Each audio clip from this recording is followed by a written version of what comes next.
पश्चिमी विक्षोभ और चक्रवाती तूफान की वजह से छत्तीसगढ़ के किसानों में इन दिनों संकट के बादल गहरा रहे हैं। बता दें कि लगातार बेमौसम हुई बरसात की वजह से कई जिलों से धान के फसल को नुकसान पहुंचने की बातें सामने आ रही हैं। वहीं जांजगीर चांपा के किसान भी काफी परेशान हैं। बता दें कि अधिकांश खेतों में धान सो गया है, जिसकी वजह से किसान काफी परेशान नजर आ रहे हैं। उन्होंने इस बात की परेशानी भी जाहिर की है कि फसल कटने में भी अभी तकलीफें होंगी, क्योंकि जमीन गीली हो गई है और इस वजह से हार्वेस्टर भी यहां नहीं चलाया जा सकेगा। साथ ही हाथ की कटाई में भी काफी तकलीफ होगी। उन्होंने इस बात की भी शंका जाहिर की है कि धान को लगने वाला कटवा रोग लग सकता है, जिससे धान को काफी नुकसान होगा।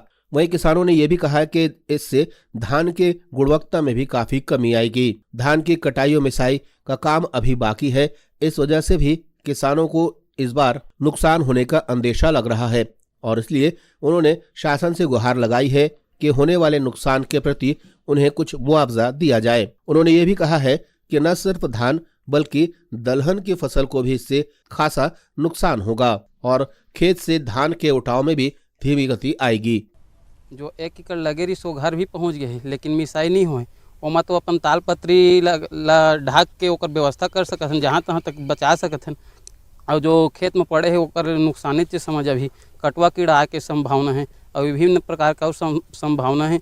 जमीन गीला हो गए है तो अभी हार्वेस्टर कटाई भी नहीं हो सके, ना हाथ में भी कटाई नहीं हो सके। अब जमीन गीला हो गए तो फिर कीड़ा लगे के असर ही नीचे में जब आऊ पड़ी था और धान मन सोवा थी, समझ जमीन में लिपटा थी।